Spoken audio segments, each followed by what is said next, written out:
Welcome to the September 25th, 2019 meeting of the Lawrence-Douglas County Metropolitan Planning Commission. Before we get to our action-packed regular agenda, we have some housekeeping things to do. First is to review the minutes of the August 28th meeting. Does anybody have any suggested changes or edits to that? Seeing none, do I have a motion to accept them? Moved by Commissioner Struckoff, seconded by Commissioner Ashworth. All those in favor of accepting the minutes from the August 28th meeting? 9-0. Any committee reports tonight? Commissioner Struckoff. Metropolitan Planning Organization Advisory Board met on the 19th, mainly for updates on bicycle and pedestrian counts, downtown bike parking counts, and the safe routes to schools programs in Lawrence, Eudora, and Baldwin City, and to approve the draft 23rd Street Corridor Plan, which we did. Okay. Is that the only committee we have? I think so. Any written communications from the public not included? Any written communications from staff or other planning commissioners? No. Any written action or waiver requests? No. Any ex parte communications? No. Anyone, well, we don't have any real votes. Anyone going to abstain from comments on what we have tonight? No. This time we open the floor for general public comment. Anyone want to comment on anything? Okay, seeing nothing, that brings us to agenda item number 1, which is to receive draft language for revised Article 9 parking, loading, and access of the Land Development Code. Do you want to move to real public comment since we have 2 members of the public comment here?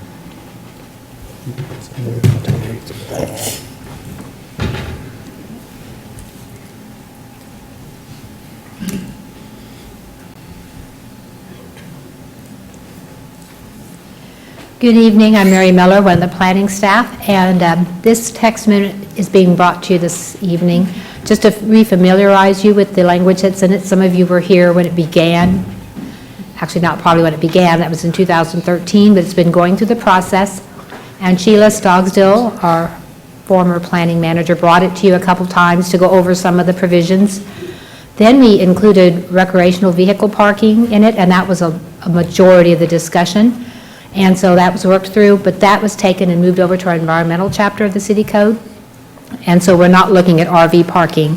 So it's a little simpler, so I just wanted to go over and kind of let you know what's still in it and what changes we're recommending, kind of a broad overview.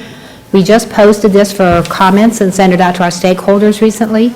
So we'll be getting comments from them, and then we'll gather all the comments, make some changes, and we'll bring it back to you later for action. So one of the major changes we made was reorganizing the parking chapter because we found it to be kind of scattered. And so 901 is still the general provisions, but from sections 902 to 904, we added everything here that tells how many parking spaces need to be somewhere. So all the parking schedules, A through D, are in section 902. The ADA parking requirements are 903, and this does have other ADA requirements, but here's where you would look to know how many spaces, ADA accessible spaces, you need. And then section 904 will be the stacking, how many stacking spaces you need. It'll also have some standards related to stacking spaces. And that's for like if you're waiting in line at McDonald's or something, just how large those parking spaces need to be. And then 905 through 907, this has to do with the physical location of parking. For instance, can it be in front of a building? What are the setbacks? We also look at shared and off-site parking, and then the valet parking is included in this section. We didn't make any changes to that because that was just recently adopted, and so that portion was just moved but not revised. Then 908 and 909, those are the design standards. 908 is the vehicle standards, and 909 are bicycle parking standards. Those have been revised quite a bit. Currently, the only bicycle standards, we have some language saying it needs to be safe and convenient, and the dimensions are actually in the glossary. So that's been revised to provide a better set of standards. Loading was put in its own section, 910, but we did not make any changes to that. And then 911 to 912, that's everything to do with access. We have driveways, parking off of alleys, and then the access management standards. And that will tell us how far can a driveway be from an intersection, or how far away should driveways be from each other on certain streets. And then the final chapter is still the traffic impact study. So I'll go through each section and just give you the major sensational changes. So non-conforming parking, that's a provision we currently have, which if you have non-conforming parking, it means when you created your project, that parking complied with the code at the time, but the code has changed and so it no longer complies. So the language says that if you add on to that building or you change the use, you're not required to revise the non-conforming parking. It's a little bit unclear, so we tried to clarify that. We also added a time limit. We recently reviewed a site plan for a project that the building has been vacant for about 10 years. And so we looked at the site plan to see what the former parking was, and per the old code, we consider that non-conforming, but we put a 24-month limit. So if a use has been vacant for 24 months, we would no longer consider it having that use, and the parking would need to comply with whatever the new project is. A parking range, this is a new kind of a feature. Currently, our code gives you a parking requirement. It's the minimum and the maximum. If you go below the minimum, you need either a waiver from the planning director, or you can ask for a variance from the Board of Zoning Appeals. And if you go over, you need to mitigate it with stormwater best management practices. So what we're recommending is a range to where you can go between 90 to 110% of the requirement without needing either a waiver or a variance or doing stormwater mitigation. So for instance, if you're required to have 30 spaces, the property owner, the applicant, can choose to have 27 or 33 within that range. If they want to go below that, it either requires a waiver or a variance, and also to go above that would require a waiver or a variance, as well as the stormwater mitigation.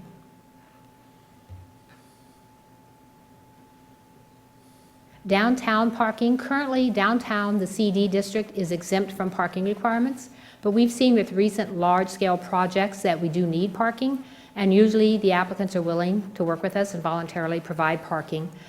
But we wanted to install something stating that there is a requirement. So if you're a major project, if you meet our definition of a significant development project, and that's almost like if you're developing a vacant lot, or perhaps if you were adding another story to a building, then 50% of the required parking is required in the downtown area. So you still get a break because of the shared parking and the on-street parking. And then we added a provision where there's a payment in lieu of parking. If it's not possible for them to provide the parking on their site, there's a fee that the city commission could assign that they would pay into a fund. And that's per parking space. And that way the city could use those funds to then later maybe create a parking structure or other parking for the area. And then strip center parking. This is a parking that's created quite a lot of issues for us. This is, you can't read the words and I can't read them either. I just wanted to show the kind of tables we have to use when we try to evaluate the parking requirements for strip centers, because they have so many different suites, different uses in every suite, and they change quite a lot. The table on the left looks at the parking required under the 1966 code, because a lot of the uses in the shopping center haven't changed since then. They would be under that code. And then the table on the right is the requirements under the current code. So we would try to track every shopping center and how the use has changed. And if someone called us and said, I want to put in an office, or I want to change this to a beauty salon, we would have to go through this process and find out what all the current tenants in the suites are to determine the parking requirement. And so that took quite a bit of time. And so that'll be revised with this strip center parking. It's one parking space required for each 300 square foot of building up to 45,000 square feet, except for eating and drinking establishments, because those are the most intense. And so basically we look at the size of the building without the eating and drinking establishments, and we can calculate the parking for that. And then any restaurants or bars or taverns they have, we calculate it specifically for those. And so that way we can, it's much easier process, it's easier for us to track, and it's easier for the managers. And so in 20-902, this is where we put all the schedules. We did revise bicycle parking requirements. Currently, bike parking is required based on the amount of car parking. So if you have car parking, it's 1 per every 4 automobile parking spaces, which causes confusion. If you get a variance and you don't need automobile parking spaces, then it doesn't appear that you need bicycle parking spaces either, although that's probably when you need more.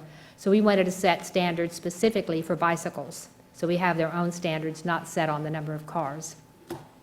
We also added long-term bike parking, and that way short-term is more if you're just visiting a site, but if you're a resident or if you're an employee, you probably want to keep your bike in under cover, and so we did add long-term bike parking schedule. And then we changed some parking requirements, not many. Grade schools we changed. Currently, grade school parking is based on the number of employees, but as we've discovered, when you have events, it's based on the size of the assembly area. All the parents come, they want to park, and so we changed that to parking requirements to be based on the assembly area. And then we added for mental health so we could differentiate between the facilities that have beds and those that don't have beds. So this is an example of the bike parking requirements. Currently, like I said, we have one for 4 auto spaces. I'm looking at a multi-dwelling structure in this example. And so if you needed to have 100 automobile spaces, you'd be required to have 25 bicycle spaces. What we're proposing is 1 short-term for 20 bedrooms and 1 long-term space for every 6 bedrooms. And so this kind of shows how that works out. With a 60-unit apartment building, they were all 1-bedroom units, that would require 66 cars. And under today's standards, that would be 17 bicycle spaces. They would all be short-term. And with our new regulations, we would require 3 short-term for visitor or just short-term parking, and then 10 long-term spaces that would be undercover. So in this case, the parking went down. If we had some 2-bedroom or 3-bedroom units, the parking stays more level. The ADA section was revised by our ADA specialist to reflect the current ADA standards, and so that's all been updated. The stacking section was updated. We did add some standards. We saw that there were some stacking uses that we didn't have. So like retail sales, pickup windows, where you have liquor, all the places where you can just pull up to the drive-up windows. We added stacking requirements for child care centers, hospitals, motels, and valet parking. And then 20-905, that's dealing with the location. We clarified that the parking setback, we have a 15-foot parking setback now, but we clarified that that's intended to be a green space, so that it's clear that that's not where a driveway or anything would go. That is a landscape green space. We added a 2-foot setback from residential property lines. That's something that we currently do. It's in another section of the code, but if you have a driveway and you park on it, you want to park 2 feet from the adjacent property line, so when you open your door, you're still getting out on your own property. Non-residential uses in a residential district would have a 10-foot setback, and that just allows us to have some buffering ability to put some landscaping. For instance, if a child care center or a church was in a residential district and they have a parking area, that could be landscaped to screen it from nearby residential uses. And we also added a setback for the exiting area of a parking structure so that the pedestrian walking along the sidewalk has this little bit of area in which to see if someone's exiting. So section 20-906 is shared and off-site parking. And in shared parking, currently, we allow shared parking if you have different hours of operation. We just added that you could be if you had a unique mix of uses. Kind of like downtown, you have restaurants, you have bars, you have shopping centers, you have stores. It's the mix of uses. You may go to a store and also go to a restaurant without needing to leave and come back, so that could qualify for shared parking. We clarified that a shared parking agreement, if you do have shared parking or off-site parking, it needs to be noted on the site plan for both properties. That way, we're easier able to track it so that we can keep track of where it's already at and we don't double use a shared parking. We added the requirement that the shared or off-site parking location has to be convenient and suitable. And it currently has to be at least within 600 feet during the most common walking path.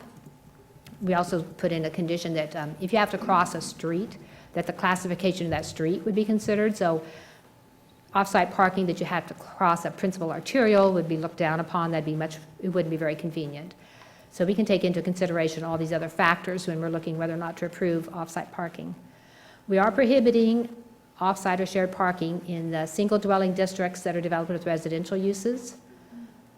And we removed the shared parking table. We had a parking table that it's been in the code since 2006, and as an exercise, several of us went through and we took a shopping center and applied that shared parking table and looked at what kind of use it is, a certain percentage at a certain time of day, and basically it only worked if you had residential uses. And the Urban Land Institute published a report that said it's not good if your shared parking depends on residential uses, because a lot of times those residents have no idea their parking is shared. When they sign the lease, they assume they have a parking space. And so rather than using that table, we're just going to require a shared parking study. And then we do have some of the books. ITE put out a parking generation book, and then we have the Urban Land Institute book. So they have those resources they can use to provide us with a shared parking study. We made some changes to the design standards for vehicle parking. The city engineer recommended remove the surfacing option of 7-inch granular rock with double asphaltic prime and seal. He said that was never used in his knowledge, and he didn't think it was appropriate, so that was removed. We also removed the ability to use compacted gravel in the floodplain. I think it was added because the thought was it'd be pervious, but once you compact it, it's technically just about as impervious as other pavement. So any gravel throughout the city to be used would have to have a variance from the Board of Zoning Appeals. And we did add a provision for the little ribbon driveways, those concrete strips with grass in between. So if you wanted to reduce the amount of impervious surface, you could use that kind of a driveway. The dimension tables were revised somewhat. One of the major changes was currently our parking spaces have to be 8.5 feet wide, and we revised that to 9 feet wide.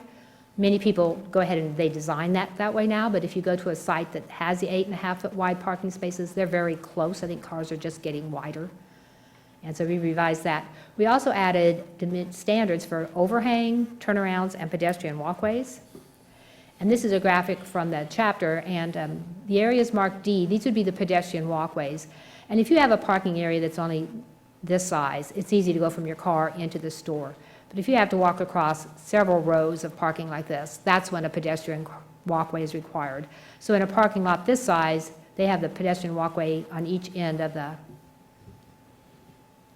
parking row. So that's just a safety feature for that. The turnarounds are the little areas where if you're at the end of the parking, you can back up and then leave. And so we have those included. And these graphics show what we mean by the overhang. You can have 18 inches, so you can reduce the length of your stall by 18 inches if your car is going to overhang by 18 inches. But it's important that you show us that you're still going to leave the required 4 foot for a pedestrian walkway or 4 foot for landscaping. So we just want to make sure that the overhang isn't encroaching into some other required area. With the bicycle standards, and we do have the transportation planners here today in case anyone has questions about the bicycle standards. We established standards for both short and long term. And then we also added a standard if there's a special event permit that if you think there's going to be a lot of bike parking, you would include provisions for a bike corral or some sort of bike parking. And this is a graphic showing the dimensional standards. This is taken from one of the guidance publications. So they should be 96 feet from rack to provide an aisle, and the bike racks would be 4 feet separation to allow space in between each, and you could be 36 feet from a wall or a curb. And so having standards like this will be helpful. Right now, we just ask our applicants to show us what they're planning, and then we try to see if it looks like it's going to work. Driveways and alleys. One of the changes we made is to add a clear sight area for non-residential driveways and alleys. That way, we'll just make sure we're not creating blind driveways. And we also revised the driveway width requirements for the RS3 and RS5. Currently, driveways are allowed to be up to 26 feet, and the RS3 and RS5 are allowed a maximum width of 12 feet, although the language is somewhat unclear. It says they may be that wide, but they can also be wider. So we're proposing to clarify that a RS3 can be no wider than 12 feet or 25% of the lot frontage up to 20 feet. So if you have a very wide lot in the RS5 district, your driveway could be wider. And RS5, it's limited to 20 feet, or you could also go up 20% of the frontage up to 26 feet if you have a wide lot. And then we also updated the parking off of the alleys to show that you can have a row of parking, but you cannot have stacked parking. And it shows the 2 feet from each property line. If you have a garage that has an access off of the alley, you don't need a setback from the property line. Access management standards, we added one graphic to clarify a term. And the term is the point of tangency of curb return radius. That's how we measure how far your driveway can be to the intersection, but I did not know what that word meant, so we had to Google it and talk to our city engineer, and it basically means where this curb where it's curving, where it touches the curb of the street. And so that's the point that you would measure from. So we kept the term, we just put in a graphic so it was clear what we were referring to. There is a 300-foot separation from certain intersections, but we added language that would also allow greater distance if the traffic impact study required it. We added a local street section. The number of curb cuts per lot will be revised. Currently, you can have one curb cut if you have a 200 feet of frontage. And in other portions of the city code, it says one curb cut per 100 feet of frontage. So there's a little confusion there, and we're revising our code. So it's, if you have 100 feet of frontage, you can have one curb. If you have more, you can have two. And then we added some driveway information that was in other sections of the code that just seemed like it would fit here well. And then again, that clear side area that I mentioned. This is a graphic. You basically get the distances from one of the engineering guidance books, but this just shows this is your alley, and then your site plan would show the clear area where you don't put landscaping, you don't put retaining walls or anything that's going to block your view. The traffic impact study, we did not revise much at all. They had us take out a few sections. The city engineer said that they have a section in their section of the city code where they're going to add more traffic impact study information. So they wanted ours basically just to be a reference to theirs and have some basic information. So when these changes went through, we have to make a few other changes to other portions of the code. In section 20-535, we have a standard for accessory and commercial parking. So we're taking that out and we're putting the standard in the parking chapter. And then 20-522 had supplemental design standards for religious institution. It had certain buffer yards and setbacks for church parking. And we took that out and just put it in with all non-residential uses in a residential district. So it's good to have a non-residential standard, but it doesn't make sense to apply it only to churches. So the next steps, we'll have the public comment period for about a month. We'll post a date on the website when the comment period is going to end, and then we'll collect the comments and make changes. And when we bring it back to you, you'll have this version, and then you'll also have this version marked up with whatever changes we made. And then we'll bring it to you, hopefully for discussion and a vote. And if we need more than one meeting, we can bring it back again if we have changes to make. And then when you're ready, it can go to the City Commission agenda, and then it'll be adopted on the second reading and publication. So, I'd be happy to answer any questions if you have any. Thank you, Mary. I think we'll get public comment and then we'll come back to questions. This time we'll open this item up to public comment. Any members of the public wish to speak, please come up to the podium, sign in, state your name, and watch our clock for 3 minutes. I'll talk fast. Good evening, Dean Grove with Grove Engineering. Just want to talk about a couple items that I've, in my review so far of the documents, that have a little concern for me. The first one is in subsection or 901. Mary briefly talked about the requirement of parking. The tables, which used to be minimums, there was no maximums per se. Well, now the document says they're going to call that a range, but for one, a range of 1 per 500 square feet of building, that's not a range. So I think you either need to look at a range that people go by, or if you're going to look at excessive parking, there needs to be a graduated scale that if you require 10 parking spaces and you have 12, that's considered excessive, and it's not reasonable because, the smaller it gets, one sale or a couple people coming at the right time and you're out of parking, that, maybe it's a 50% over if you're from 0 to 20 stalls and, some other range that gives a little flexibility. And keeping in mind, I call this the Walmart clause that, Walmart started this when they need 300 spaces. Well, they put in 500 because on Black Friday they don't want anybody to not have a place to park. Well, I get it. Also, when they're talking about excessive parking, that if there's more parking, we have to deal with it with the stormwater management for a site. So it's not like, well, you're getting extra parking and you're getting it for free. If you have extra stormwater runoff, you have to deal with it. So I think just it needs to be looked at a little closer that, it either will put the pressure on Scott to say, well, okay, I think that's okay, or we all go to the BZA on a regular basis. Also keeping in mind that most owners of property, if they need 20 stalls, they don't want to put in 40. I mean, it costs a lot of money, and then, would have to maintain stalls that they don't use. So, you got to keep in mind that, hey, people aren't just doing it because they, want the extra parking for whenever. So I think maybe that needs to be looked at a little closer, figure out what that range is, because I think 10% is just too strict when you're talking about small numbers. Now, when you get to 300, plus or minus 30, yeah, that's probably a reasonable number, because with 300 parking spaces, you got a lot of flexibility that chances are it being 300 full is pretty slim. So that. In the bike parking section, one of the things that there was some sections where the parking count is based on square footage of a building, but then it says the parking requirement is based on employees. Well, that per square foot is because you could have a wide range of employees.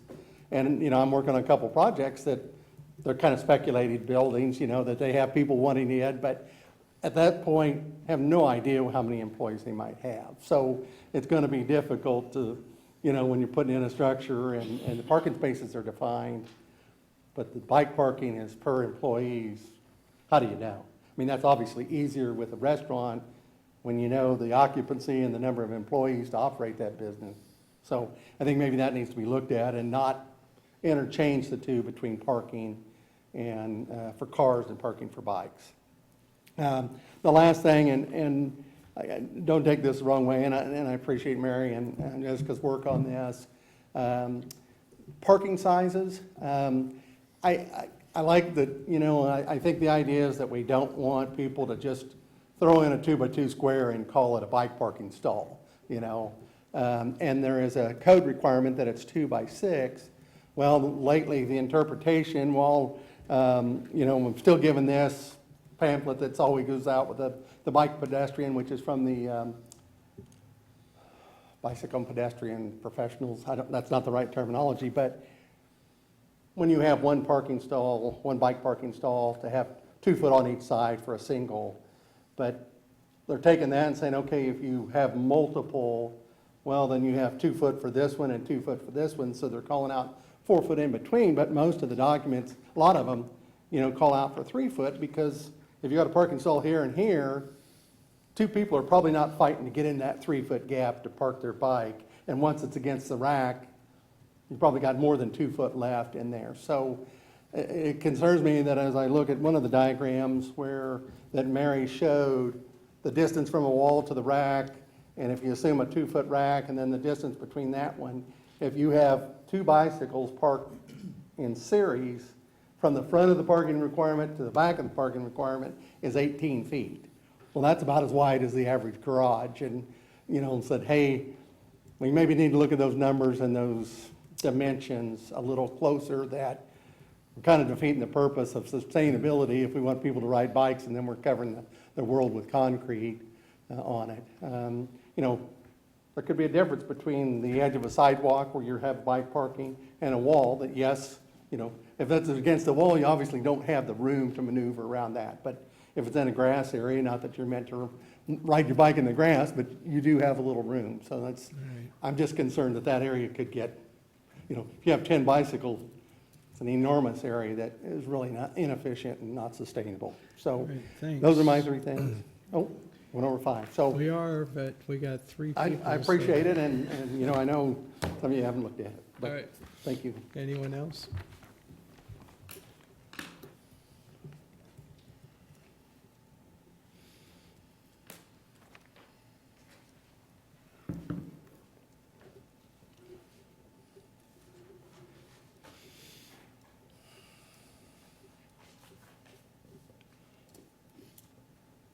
I'm Kyle Thompson. I live at 1041 Tennessee. I'm the chairperson of the Oriad Residents Association. I guess I drew the short straw to come talk about parking tonight. So, I wanted to thank the commission for your wonderful discussion of Plan 2040 and density and affordable housing last month during the tenants to homeowners debate. I thought it was really illuminating.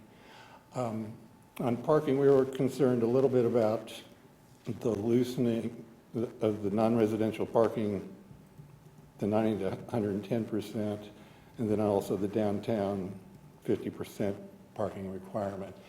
And we just weren't quite sure, and Mary illuminated some of that with her talk tonight. But our concern ultimately is going to be if there's a lot of development downtown, there needs to be some sort of parking cost put on the streets around the downtown, so that the Desmond survey was approved in July of 2017, including permit parking for the neighborhoods, and I haven't seen anything on that in quite a while, and I wondered where that stood at this point. And then the alley clear side area, I wondered if that, I thought that was 25 feet before. I'm not sure. I didn't look that up before, so it just, but I'll look that up again, but I just wondered if there was a change there of some sort.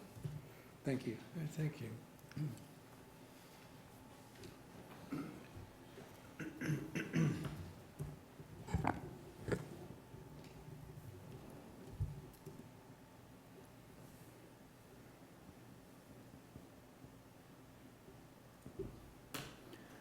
Hi there, I'm Michael Wallman, speaking for myself. First off, I don't know what the overall plan necessarily is, but I feel that this issue should also go before the Multimodal Transportation Commission. They've have quite a stake in any kind of transportation, particularly relating to parking, and at various times members of that commission have commented on bicycle parking and automobile parking and requirements, and so that's important in that regard. But as far as specifics go, here's some of the reasons I think that's important. There's been, indications and probably activity in a number of other communities that have been commented on at the Transportation Commission about encouraging other kinds of transportation than motor vehicles, discouraging motor vehicles, creating disincentives, part of that being reducing the automobile parking requirements. I haven't run any numbers on this, this is my first view of it, but I would hope that that would be one of the objectives of this whole process. And at the same time, increasing the bicycle parking requirements. But in that section, only in certain kinds of uses. For instance, if it's a business like, a furniture store or construction materials, very few people are going to be bicycling there to get, an armchair or whatever. There will be employee requirements, of course, and occasional people who are just bicycling. But for an example, on the other side, should be increased for uses such as libraries, churches, sports and recreation, entertainment places, where people aren't going to be carrying very much and have much more opportunity to bicycle. So I think that ratio should be looked at. Another thing that has been mentioned at the Multimodal Transportation Commission is strip center parking. This may apply in other areas too, but specifically, like for an example, great big grocery store with this sea of parking in front of it, 100 feet away from the sidewalk. Smart growth design and other communities now are looking into having the storefront on the sidewalk with the motor vehicle parking in the rear, but the bicycle parking at the doorway. Mayor Marcy Francisco years ago referred to a bicycle as a portal-to-portal transportation, and we should capitalize on that convenience, that ability as an incentive to bicycle, first of all. Something I don't know yet if it is in this, I haven't read this in detail, is there anything addressing back-in angle parking? That's another thing that factors into bicycle transportation where, like for instance, downtown, but other areas of town, People who are backing out of angle in parking have no visibility of a bicycle. Communities are going to the back-in angle parking to enhance visibility. It's tricky. Most people don't know how to back up very well, but we should be looking into that. I back in every chance I get. That's basically all I wanted to cover, so I appreciate this. Is nice to see this is being revised in such a thorough fashion. I just wanted to maybe tweak it a little more. Thank you, Michael. Seeing no other members of the public, we'll bring it back up to the commission. Mary, would you like to address any of those issues? Yeah, I think Michael mentioned back-in parking. That is something we added. Currently, we don't say if it's head-in or back-in. We just have the angles. So we did add a section particularly for back-in parking. And someone asked about the sight distance triangle.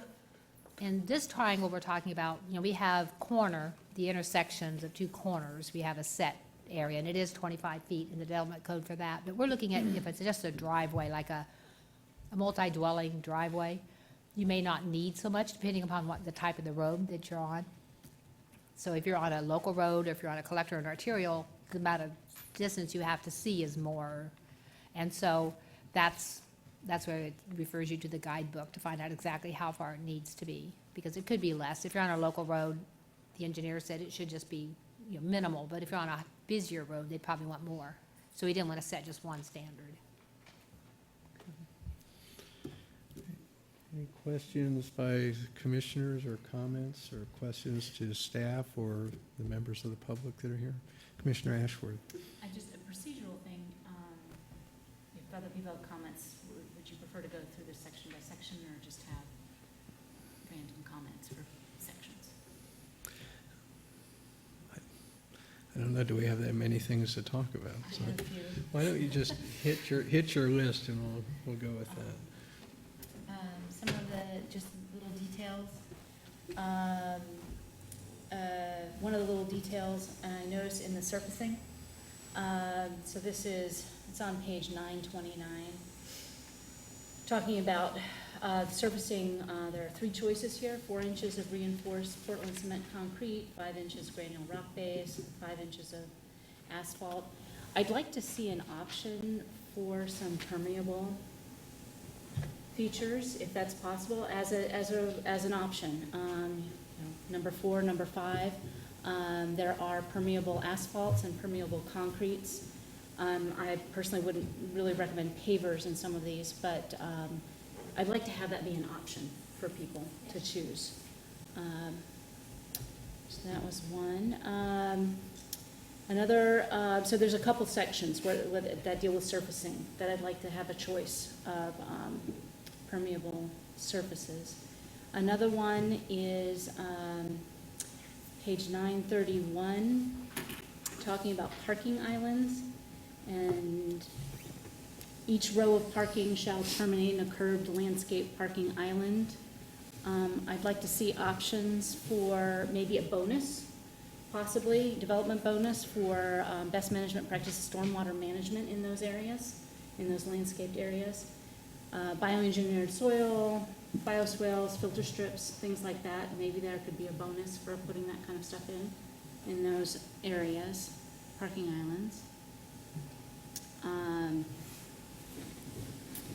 Let's see, for the larger parking areas, page 932, I'm not sure I understand why there aren't requirements for stormwater best management practices in the larger parking areas. Maybe that's somewhere else, but I did not see. I see pedestrians and size of parking areas and walkways, but I don't see anything for stormwater best management practices for those larger parking areas.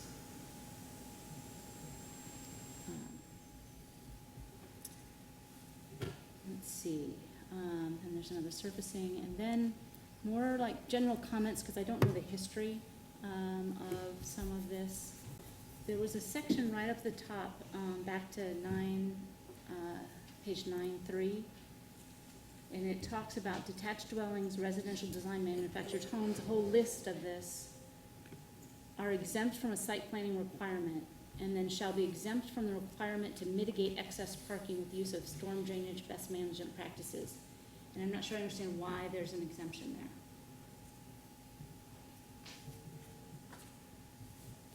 I believe the exemption is if you have a driveway and you have 2 car spaces, and you have 2 car spaces in your garage, and you're only required to have 2 spaces, most houses have 4 to start Okay. with.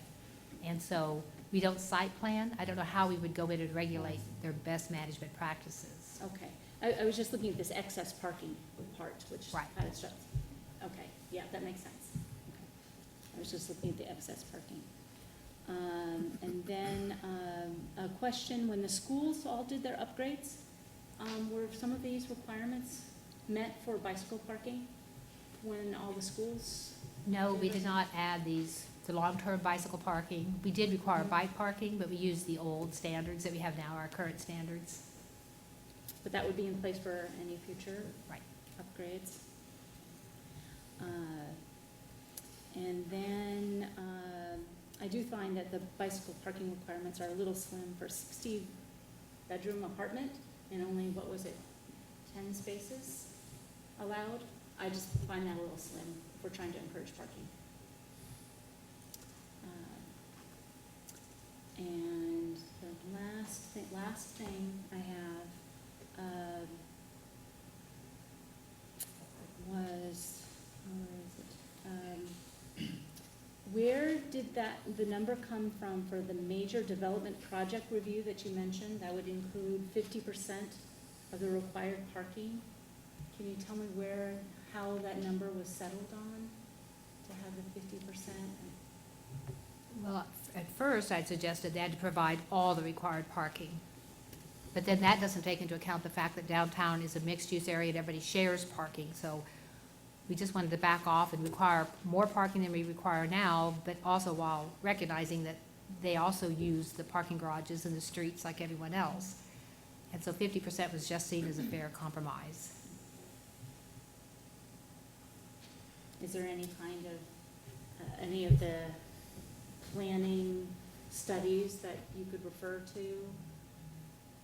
Case studies, maybe, that would guide? No, I what didn't people find might- anything specifically like that. They're Okay. usually exempt or not exempt, so Oh, okay. we're kind of, Commissioner Ashworth, may I ask, did you have another percentage that seemed more reasonable? No, I Okay. am concerned about the parking downtown, and certainly the tension between the neighborhoods and downtown, and, hope to eventually see that addressed. So I just didn't know where this 50%, how that fell into that whole debate about providing parking for downtown. Okay. So, but no, I don't have a number. I can check into it some more. We can do some follow-up research, or maybe contact the Desmond Company who did our study in 2017 and ask for some opinion on that.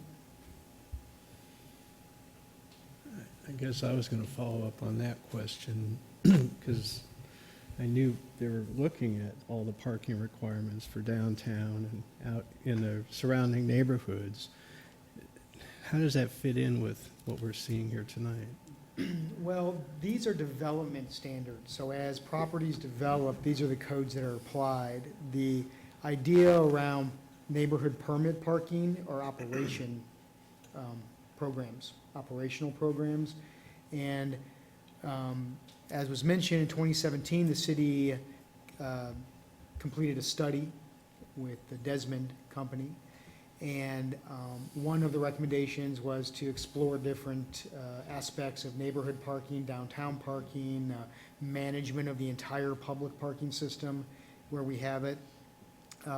Another key recommendation was to hire a parking supervisor. We did that last year, and that person, Bradley Harrell, works for the city and as a parking supervisor, is working on many of those recommendations. And so we haven't put forth any kind of program for permit parking yet, but right now we're actually kind of concentrating on downtown. And if you've driven downtown, you might have seen new public parking signs. We're One of the recommendations was to do some better wayfinding downtown, for example. So there are a number of things there that parking supervisor is working on today and will continue to work on in the future. But I see those more as how you manage the parking that's built with the development code. Just one follow-up. In the event that the city adopts some permit parking structure for, like East Lawrence and Oriad, that are most affected by, in Old West Lawrence, that are most affected by overflow parking from downtown, would that have an impact on this 50% parking requirement for major new significant structures downtown? It may. I mean, parking is so dynamic. And if you followed the study back in 2017, you heard this consultant talk about that a lot and how dynamic it is and how it just needs to be continuously monitored and things determined about it. And with the evolution of transportation modes that we're seeing as well, it's going to probably get more dynamic quicker than it is even today. So I think we'll just have to be in a constant state of studying it and doing what's best for the neighborhoods, and including the downtown neighborhood. Okay. Commissioner Willie. Can I follow up on the same topic with the downtown major projects? Is major project going to be defined in any way, or is it really just kind of an in-house, or does it need more clarification just to give some real specificity to someone wanting to do a project there? It's defined in the code, Okay. and so it's defined as a project that you either increase the amount of impervious surface by more than 20%, or a building addition that's more than 20%, or you develop an undeveloped site. Okay, So, that is pretty clear. Yeah. Thank you. And the fee in lieu of parking, if that is invoked, has that yet been set by the city commissioner? Is that just something that would it be project by project, or would there be kind of a fee established that would be either invoked or not invoked?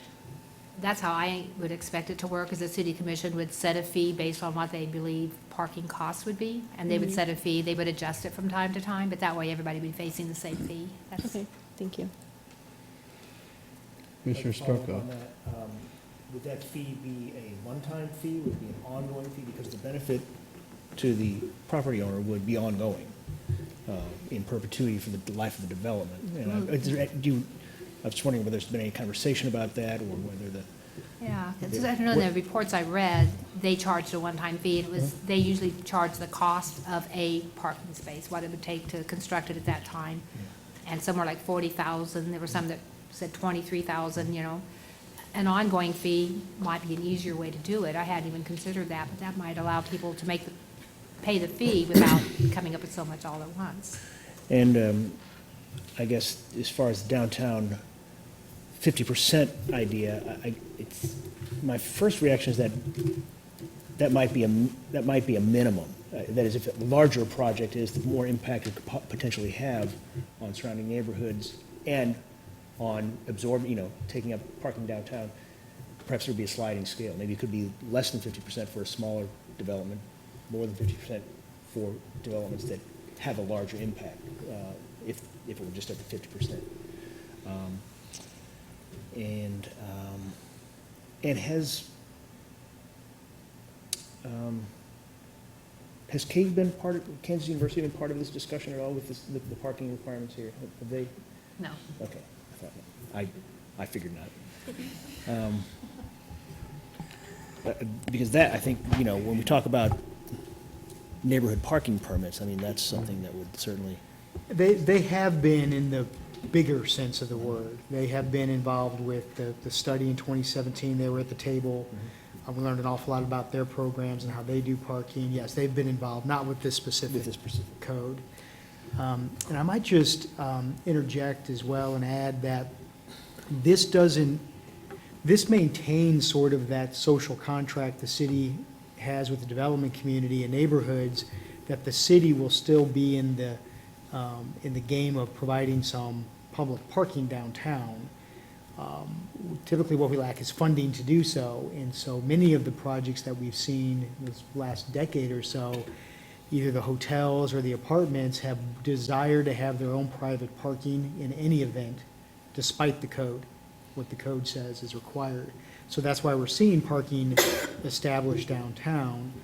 But I think what we're proposing is you've got to meet a minimum parking, but if you can't, then you have to submit to a fund where the city can, of its own accord, provide parking when necessary as well. I think that's wise. I think it's important that the city continue that policy, is sharing that contract with the public and with builders and developers to provide that shared parking. I would take into account Mr. Allman's comments about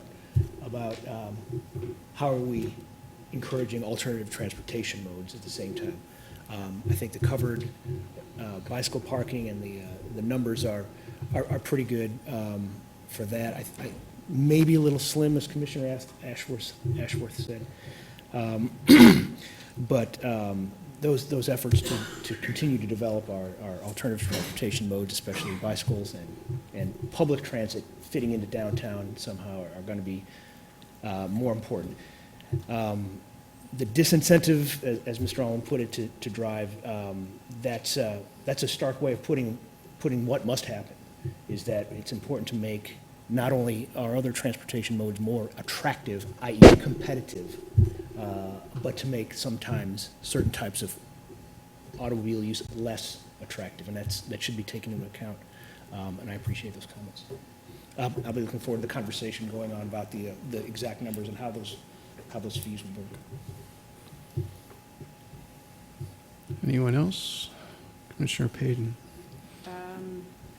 I think this would hold true for any what appeared to be parking increases, but I'm going to focus on grade school and middle school. Might have an example. It's probably going to be a really bad example, but so right now it's 1 per each employee, and it's being changed to plus a space for every 5-seat and largest assembly room.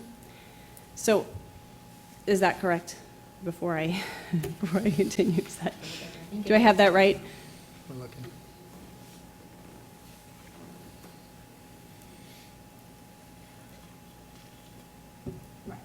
Okay.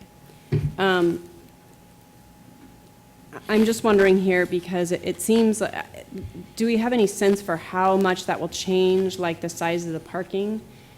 And I only ask because I don't know what it's like, say for most of the public schools, for the grade schools or whatever, but it just seems like we're providing for something that, you know, that this size parking lot might only be used 3 or 4 times a year.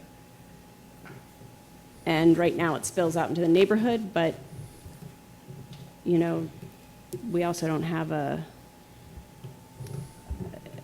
need to go and keep those parking lots or anything. So I didn't know if there was a sense of how much that would change, how much parking is needed there. So that's the first question, if there was a sense of how big a difference that would make in the size of the lots. Study that, yep. Look at that a little bit. The other one that I'm looking at here, which I just, high school, says vehicle parking spaces 1 per each employee plus 1 per 3 students. And bicycle parking it is 2 for 25 students, or 1 for short term, or 1 per 25 students for long term. But, and I'm not exactly sure if I'm understanding that right, but it seems like that's providing an awful lot of vehicle spaces, considering like approximately half of high school students can drive. So, I mean, I'll double check. I don't think we changed the car standard for high school, but I'll double check. Okay. And then I'll see how the parking lots are. If they're fairly full, then we can. I would say, provide I mean, check. my experience from going to Lawrence High, so I'm just anecdotally speaking, the parking lot is full. But there are an awful lot of kids biking. This is another deal at the beginning of the semester when there was not enough bike parking, and I have photos of bicycles stacked on top of each other on fences. But somebody fixed that pretty quick, so that was great. But I'm just saying that because it seems like there's not that much bike parking provided for a fair amount of kids who can't even drive or, don't have a car to drive. Just, I don't know, that's my sense.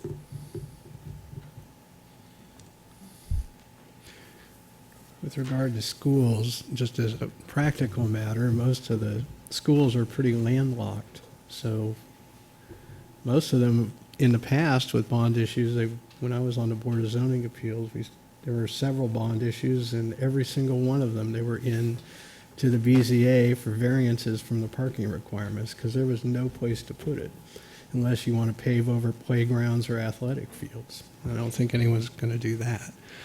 So I could bring up my example, and the reason it's a bad example is because it's Raintree and where my younger kids go, and there is no large assembly area.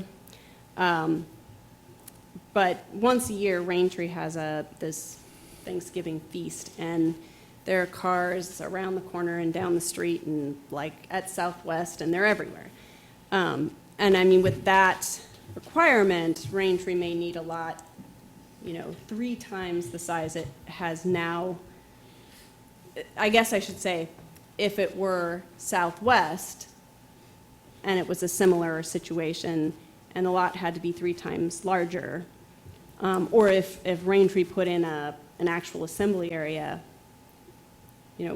where would that go? And are we basing it on only a few times a year that's going to be used, which seems like it doesn't make sense to have to upkeep that facility, that parking lot. Yeah, I think the schools need a little bit more study, much like what we've done with KU, to learn what their ratio of permits to students are. We can do that with the school districts and discover how they do it, because they can also control from an operations standpoint how many permits they sell, and they can limit those spaces. So that leads me to another question. I think college and university here. Okay, never mind. And also remember that, we do a good number of variances, like the chair pointed out, on parking, because these are sort of general standards, but there are a lot of unique needs out there. And so that's part of why we've attempted at creating a range to give developers flexibility on things, but also requiring some amount of parking, because we know that we still drive a lot of cars and bikes and different things. But I really appreciate all of the comments we heard tonight. This really is getting back into the beginning of things, and so appreciate all the comments we're hearing. So Scott, would it make sense then to exempt schools or certain entities from the requirements instead of a lot of variances? I mean, it just seems... Yeah, when we have a unique use, we usually put them in, there's a category where they give us a parking study. Okay. And then we check that study, against kind of national standards and things, and we can make determinations based on that. So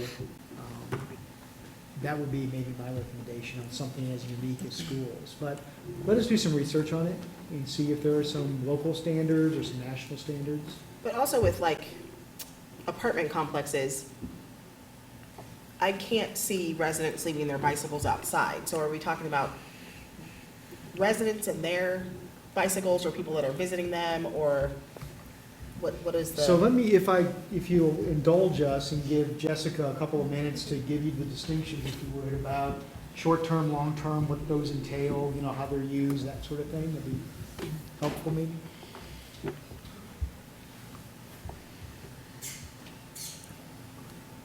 So we've had a lot of conversation. I'm Jessica Mortinger. I'm the Transportation Planning Manager with the Lawrence Douglas County Metropolitan Planning Organization.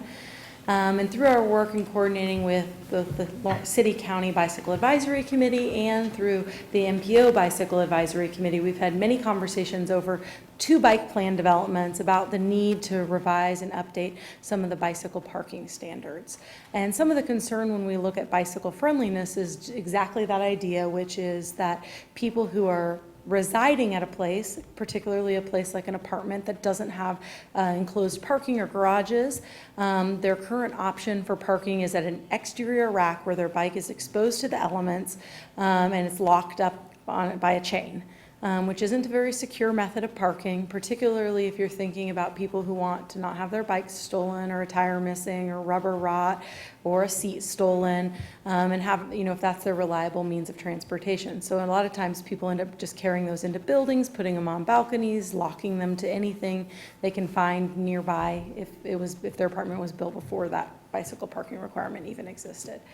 And the long-term parking requirement, so we envision short-term more as you're coming to a business to frequent it, you're a guest, you're parking real quick to run up to get something, you intend to leave in 30 minutes, an hour, a few hours. And then a long-term space would be something where it's a more secure location where you can store your bike. In some cases, that could be inside the interior of a building, and it's like a fixture you can lock to a wall. There are some housing projects in this community that have done that. They have a big bike parking room you secure to a rack that's inside a building. It could also mean like an enclosure, like a fence that meets design standards with an awning. That's something where it's not just locked to a rack, but it's also got another securement, like at a gate or a door type feature, that you can do that. And we've seen that across the country happening in a lot of high density residential, like apartment complexes, even across like universities, where they're putting in those types of parking garages for bicycles. And so that's kind of what we envision in the long term, to build some support for people who choose to want to use a bicycle as a means of transportation in a way that they can keep it securely and maintain it out of the weather, so it's ready to be used in that sense. So this was kind of the first attempt, I think, at trying to figure out what that looks like. There's a lot of different ways that people do that across the country. We tried to look at some peer cities and examples to see how people calculated those ratios, and find one that we thought might be a good starting point for the conversation.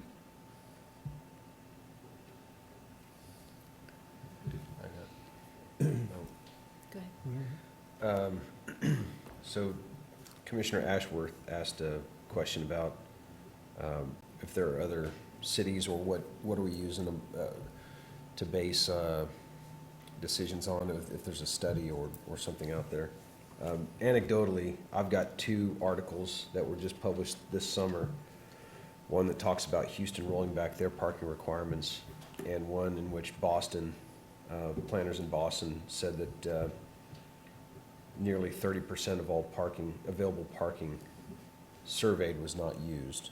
So I try to do a lot of reading on parking, and what I feel the style is these days in the planning circles, and Jessica, you may want to stay or go. I'm just trying to decide.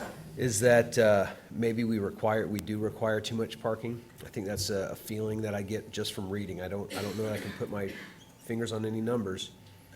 Although the downtown parking study did reveal that there was an excess of parking. I want to say that. Am I wrong about that? Depends on which quadrant you're looking at. It's Okay. got hot zones Okay. and soft zones. Okay. So But we're okay So it's right now. Yes, we're okay right it's Schrodinger's parking spot. You don't need It's another both there garage. and not there. My question mainly is, what are we trying, at a fundamental level, what are we trying to address with the parking standards?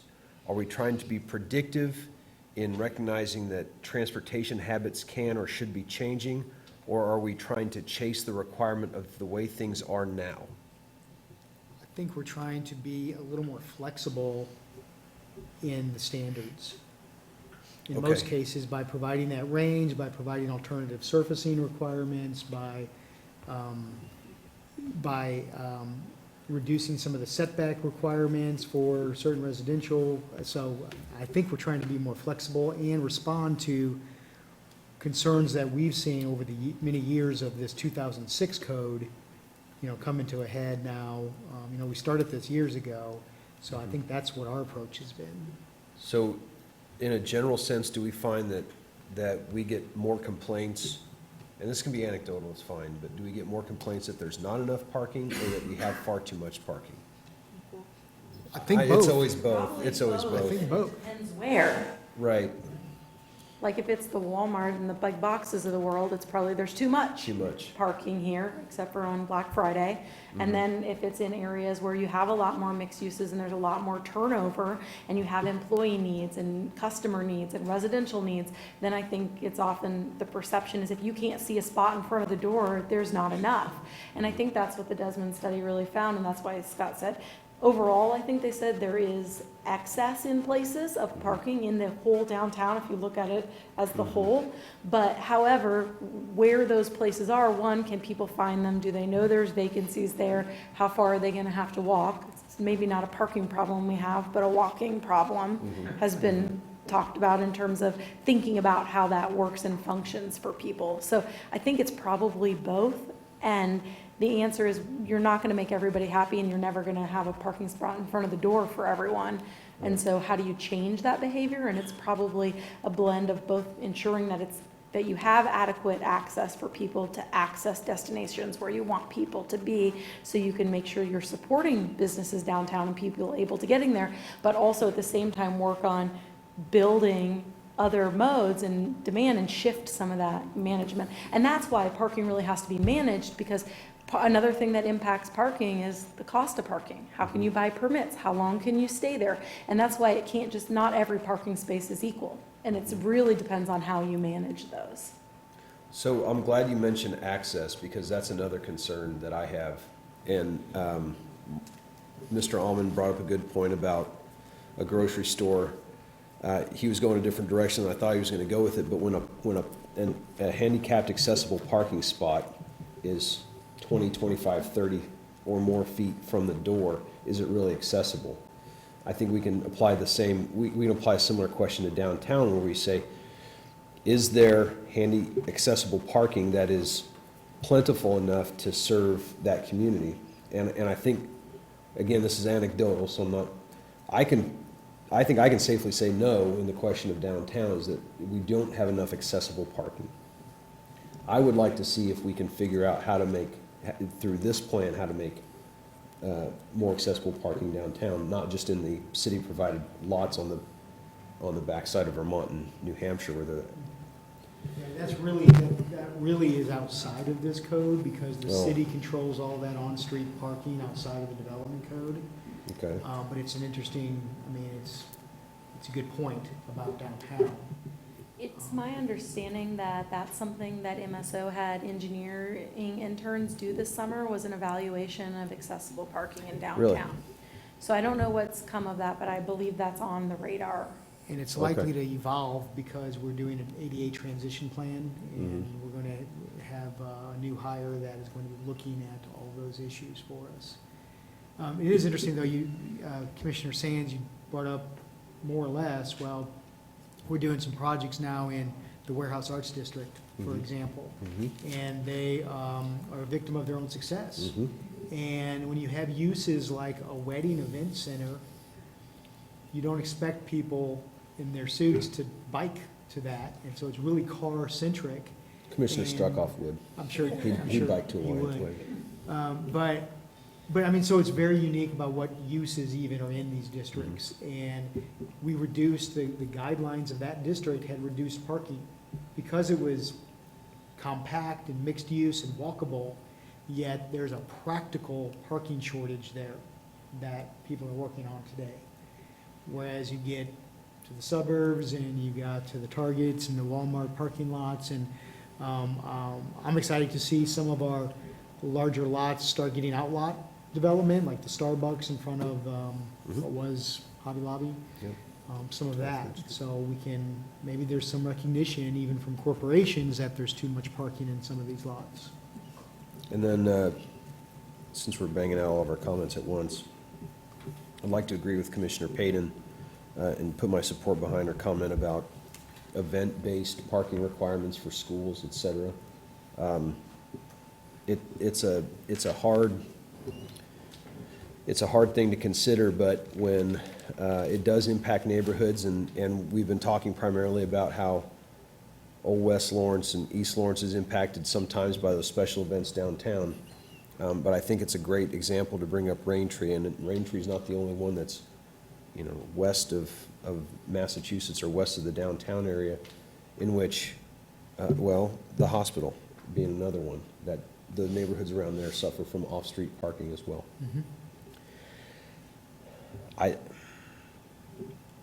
Is it worth the however many square feet, I guess probably around 72 square feet or more, 96 square feet of non-permeable space for something that's going to be occupied on occasion?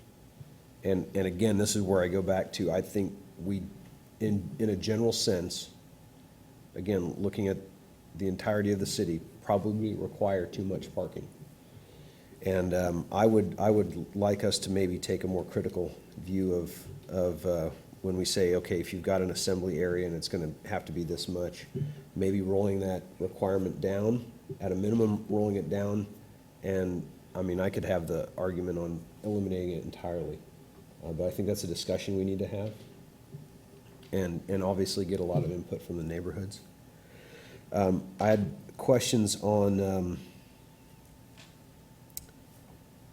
That one was answered. For the, is this, Scott, for going below 90% or above 110%, is that a staff administrative variance? It could be. Okay. It could be, just, again, depends on the context and uniqueness of the project. Okay, so it's either you sign off on it or it goes to the BZA. And what is the Turing model of decision point on that? Jeff popped up on when I said Turing model. Well, typically, when I've taken on a waiver request, it's for very small difference, Okay. one or two spaces. Okay. And if it's larger than that, typically, we don't feel comfortable doing that, so we'll send, the code Okay. doesn't say that, it's flexible enough. Okay. But that has been the practice since we've had that in the code. And they're not always granted. I mean, it's a review, it's a Sure. decision, it's a finding, and it's a position taken. And then if they don't accept that position, they can always seek a variance and get to the BZA as well. So, Mr. Grove, if I can ask you real quick, does that make one of your concerns, are you a little bit more comfortable with that fact? Real fast. Well, and I guess I would say, no, only that again, I think, not that trying to get excessive parking, because nobody wants to pay for that, but Right. that again, if it's only one or two, again, when you're talking about the difference between a 10 parking space situation and a 50. Right.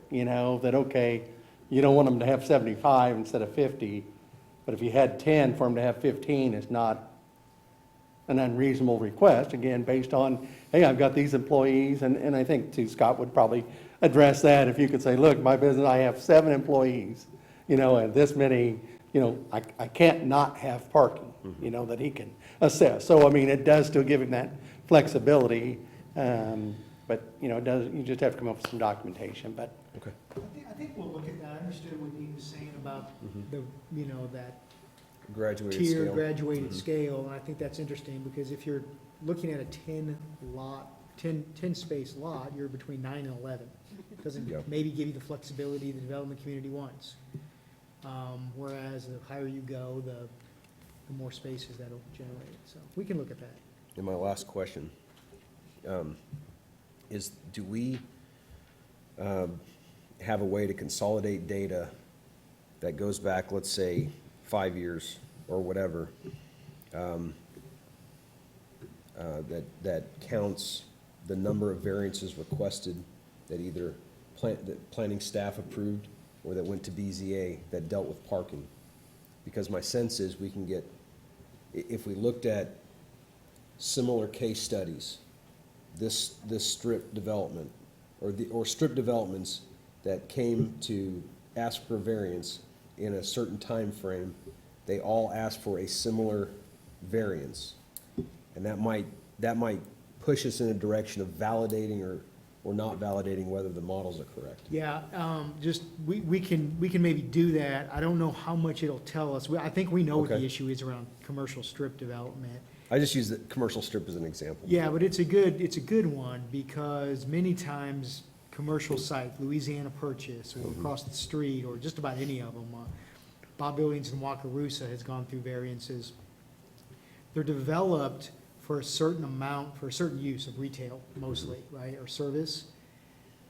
And what ends up happening is they get sort of inundated with restaurants or bars, and that's such a higher parking requirement, parking load, that it tips it over pretty quickly. And so that's where we see, I think, if you would agree, Jeff, that's where we see the most variance on a parking, is when those projects didn't give themselves enough space to accommodate all the restaurants that end up wanting to go in there. And so it gives us food for thought about what do you do with that, right? What do you do? You know, there's a little bit of, if the consumer goes to a place and can't find a parking spot, they just leave, and they're voting with their dollars, right?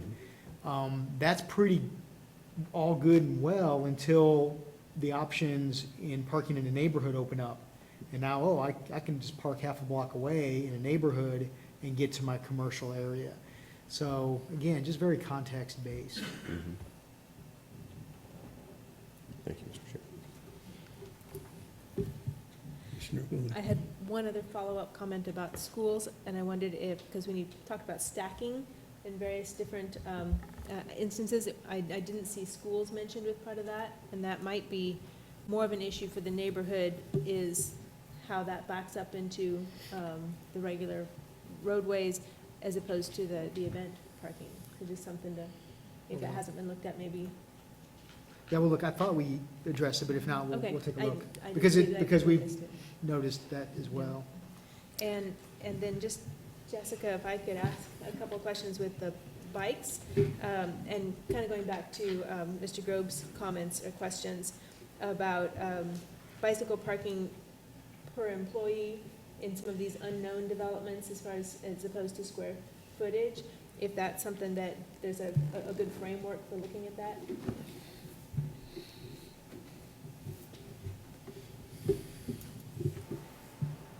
I think some of those requirements are just something we're going to have to go back and study and look at and consider Dean's comments in regard to how we think about some examples in relation to how that impacts development.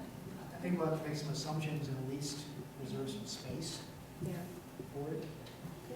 And the other one about the bicycle parking layout and configuration, is that kind of a done deal? Is that fairly set, or is there some flexibility in terms I of? think there could be some flexibility in that. There's some different competing interests there, I think, in terms of we've gotten bad bicycle parking over time, and we know, not all bike parking spaces are created equal. You can think about one that happened where it was on the rocks, and the racks are literally like inches apart. There's some where a wave rack has been put up against a building where you're supposed to park perpendicular, you can't even get your wheel in. And I think these spacing requirements really with the intent and purpose to make sure that even if other people are parked at it, you can legitimately get bicycles in those spaces. There's other growing concerns in the bike community in terms of just changes in standards over time, where we used to use the school comb racks that are just the rails together. Those are known as wheel benders. Those aren't desired rack types. So thinking about how, the improvements we developed when we developed from the library, getting rid of those and going to what we call the half H or inverted U, and how that's more functionally a better bicycle parking space when you can secure a bike in two locations along the frame. It's why we consider wave racks are for surfers, not for bikes, because you can't lock the bicycle in two spots, so it makes it a less desirable bike rack to secure the bicycle for safety of the bicycle and that longevity. They also can fall down, or what happens if people want to lock it in two spaces is they park parallel to it. So I think there's some of that. The current code has some spacing requirements. That's the only kind of ability we have now when we're looking at parking to kind of move people in the direction of getting rack types that are more acceptable rack types in the standards overall from like the Association of Bicycle and Pedestrian Professionals. We can look at what we have, and I think that can be one of many conversations we look at. Possibly permeable surfaces could impact in terms of the surface those can be placed on and some of that too. Okay. So there's some room to look at, and I'm not an urban biker, and so I don't have a lot of firsthand experience, but there's some room to look at, you know, not being excessive, but certainly providing everything that's needed for the bicycles. Yeah, and I think, you know, I've talked to a building owner who was redeveloping, and he said he was looking for the fact of, oh, we'll just put that comb rack there or whatever, and we don't need bike parking in our business, and so we were hoping we didn't have to bolt that or pour that in concrete so it could just disappear, you know? And so there are things like that, I think, that, you know, we're trying to, for the benefit of the community, for people who choose to bike to work or choose to bike to a destination, that use may change. And now you have a building that, depending on what it had, now no longer has bike parking. Whereas there's some things in the current code where we didn't require bike parking because, oh, you're not biking there to buy an armchair. No, but you might be biking there to work, or you might be biking there to look at something before you make a purchase, or that might not be a furniture store anymore, even though it's a commercial property. And so there are considerations like that I think we have to give when we're developing, because the chance to change it when it redevelops is a very long time.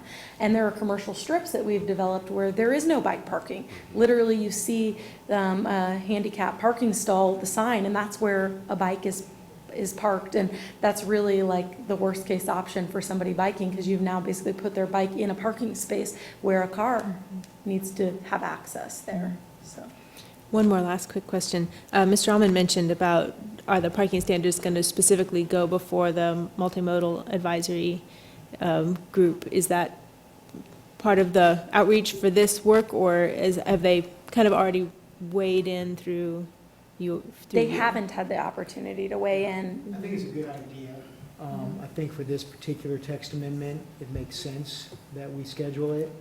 You know, we're sort of trying to build our outreach and input as we started here with the Planning Commission, inviting the public to hear the presentation and provide some comment to you all and to staff. But I think that's a worthwhile goal in this particular text amendment case. Thank you. I have just one question about design, and it's technically not part of this article, but it's referenced, and that is referencing illumination as provided in Article 11. So I guess I have two questions. One, whether as part of this effort you're also reviewing other articles of the Land Development Code, specifically with regard to parking garages and possible ambient light pollution from them. That is one of our next text amendments when we get these done. These are taking a lot longer than we thought they would, but we do have a text amendment to revise the lighting standards, primarily to give us something about LED lights, because we don't have anything right now, and also, like you said, ambient light pollution and just many other provisions. And so maybe setting minimum lighting standards, having times like when you lower your lights or turn your lights off, maybe including a lot of neat options, but that is one of our very next text amendments. Super, thanks. Anyone else? Commissioner Payton.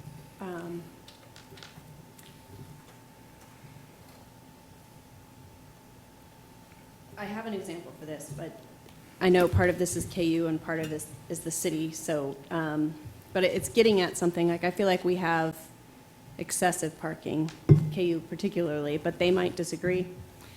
So I have an example, and I was wondering if there is anything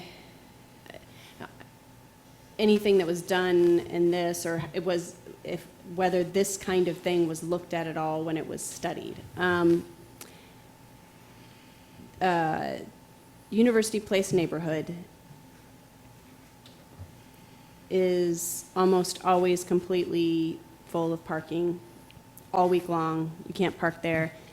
I'd heard this a lot from neighbors and people living in that neighborhood, but experienced it myself once when I was there on a Tuesday trying to canvass for something and could not find a spot, like not a spot at all.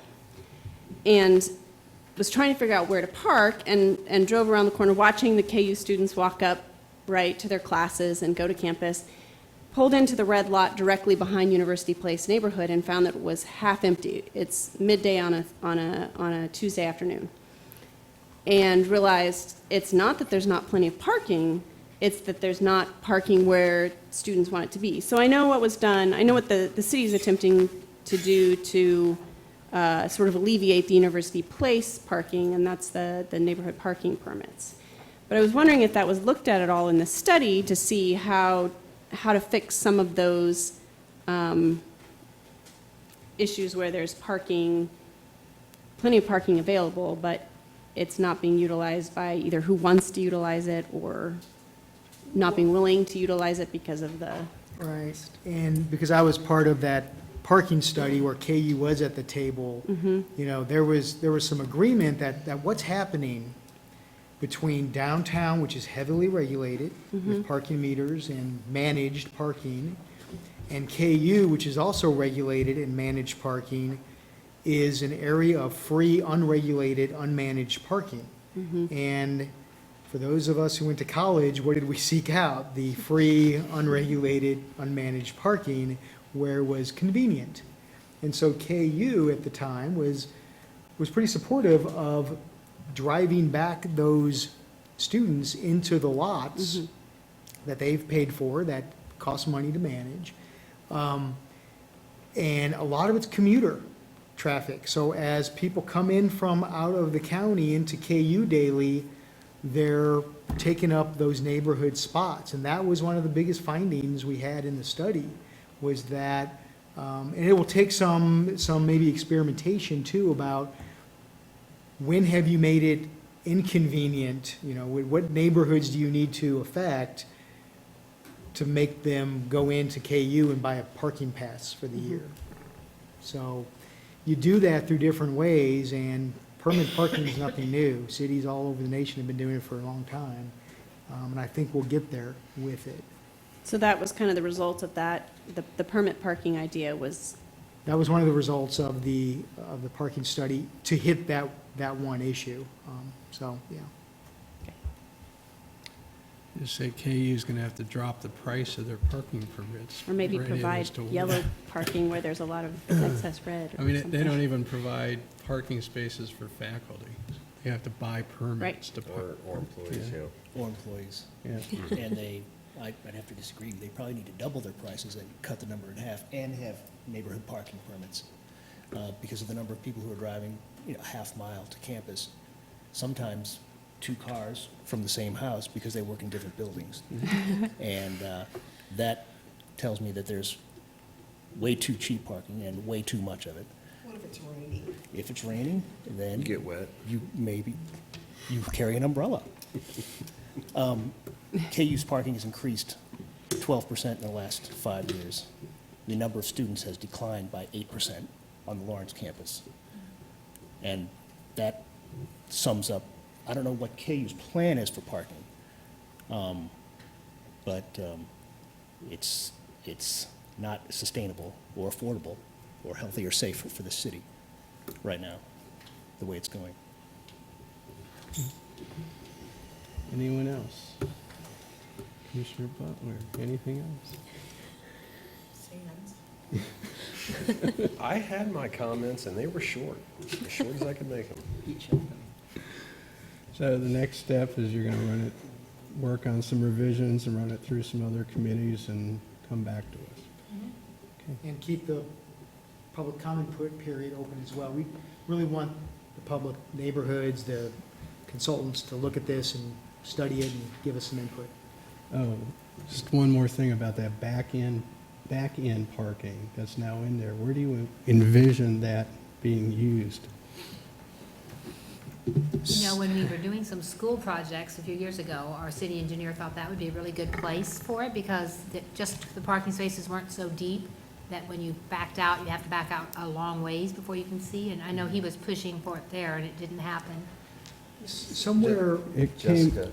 it came up with the hospital expansion. It did. too. Somewhere, you know, the best place, that, as I understand it, is where there's a routine, staff parking daily, they get used to it, they get good at it, they can do it. High turnover areas where it's a new person every week or day, there's also some funny stuff that happens with reverse parking, you know, that you see out there. So we're still looking for our pilot place. Hospital was one, a location that we talked to Was them the about. HERE project also considered? The HERE was considered, but actually it was thought that that wouldn't be the best pilot. It seemed like the spaces were going to have to be very, very long or very deep. Well, I think couldn't remember that what the- and just the new, the new car every time to learn it, because you gotta sort of learn a new thing with it, and it's best if it's repetitive, you know, at least until the city sees it. It's kind of like roundabouts, who's the first one in to figure that out. So, yeah, we want to do some pilot projects with it, but we're trying to be choosy right now with it. So we do it right, so it's not a failure at the first one. Well, it's only stripes, so you can always change. Right, it's true. Any final questions or comments before we move on? Okay. Well, thank you. This is a great leap forward. That brings us to miscellaneous item number 1, receive a memo on land area analysis for RS5 zone parcels in relation to the double density text amendment. Yeah, this was just a follow-up. When that text amendment came out of this commission, you had established basically what amounted to an RS5 had to have a 6,000 square foot lot to gain 2 houses, but you didn't have the data. You had a question about what does that mean? So we did, Jeff had put together this memo. We did take this to the Affordable Housing Board as data, along with your recommendation. They supported that recommendation, and it's heading to City Commission. But we wanted to make sure that you saw the memo. You know, nearly 2/3 of RS5 parcels are greater than 6,000 square feet. It also happens that the lots that Tennyson Homeowners currently owns are greater than 6,000 square feet, so they'll be able to pursue, maybe if when the text amendment is adopted, development on the lots that they own today. So this is just that follow-up that we couldn't answer the night of your meeting. Okay, thank you. Upcoming calendar events. You want to run through those? Are you taking public comment on your miscellaneous item, Chair? Mr. Chair? Well, it's not scheduled for that, but sure. No, go ahead. 3 minutes.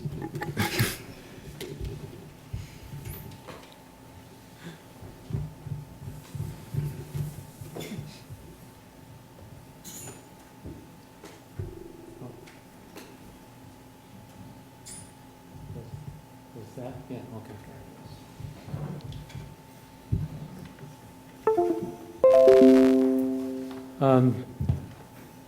I'm Michael Wallman, speaking in the context of Brook Creek neighborhood. And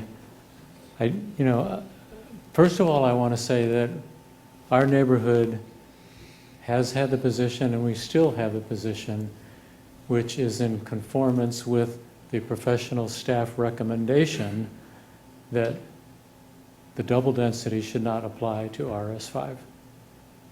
That's what staff recommended. But I do appreciate the commission being concerned with and considerate of the implications if it is in RS5, being not the smallest, but the second smallest size lot in the city, and trying to ameliorate the potential impacts if there's more density in that already dense part of town by adding the SUP to the RS5 situation and adding this requirement of at least 6,000 square foot lot. I also want to add that I appreciate Commissioner Sands' suggestion that it be 7,000 square feet. I wish the commission had gone with that. I think that would make it a lot better. That said, the decision was made last month to go ahead with this the RS5, 3,000 square foot per unit with an SUP, and yet you wanted to have more data to find out what the impact of going that route would be, which we have tonight. I think procedurally it would have been better to have deferred it until you got that data. Really, that's my take-home message. Because the way I read this, this is the east side of that map that you have, showing the number of parcels, and 2/3 of which are greater than 6,000 square feet. That's all good and fine. However, this is still all on the east side of town. RS5 is still on the east side of town. And secondly, my neighborhood, Brook Creek, according to this map, blown up that area itself, 83% of those parcels in my neighborhood are larger than 6,000 square feet. The numbers are even more severe in Brook Creek neighborhood. If this information were known last month, you may have, some of you maybe, may have looked at this differently. So procedurally, I wish things had been different. Because I don't think, we're going to feel any different impact as a result of the safeguard of the SUP and the safeguard of 3,000 square feet. It's still potentially going to play out like it may have regardless. So we would still like it to be not in RS5. So anyway, thank you for your consideration, and hindsight is great. Well, Scott, what's the next step for that text amendment? It's, will be City Commission, October 15th? City Commission, October 15th is the tentative date. So it's within the possibility it's going to be coming back to us again from the City Commission. Well, this information will be presented at that time. Okay. All right. Any other public comment on that? No? Okay, upcoming calendar events. Just it's Planning Commission Social at Commissioner Willie's residence on October 26th. And then we're going to do things a little bit different for your orientation, which is on November 15th. And we're going to hold it down at the Douglas County Zoning and Codes office. If you've not been there, it's a LEED certified building. It's got a really nice, big, large conference area, really well lit and appointed. So we're going to meet there for the day and have already invited elected officials to join you for lunch. So we'll be coming out. The committee's been hard at work putting together the day and can't wait to share it, the agenda with you. Will there be cookies? There will be lots of good stuff. Well, I also extended an informal invitation to the new city manager, so. you The might- administration was included in the Good. invite that you sent to the elected officials and city and county administration. It'd be good to meet everybody, since we have new managers at both the city and the county level. It'd be nice to have them there if possible.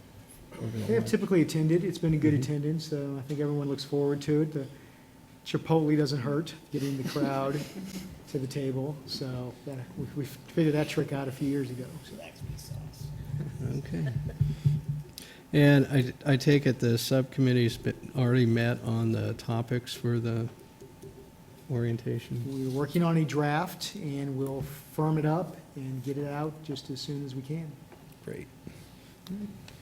Anything else by anybody? Any motions to adjourn? So moved. Second?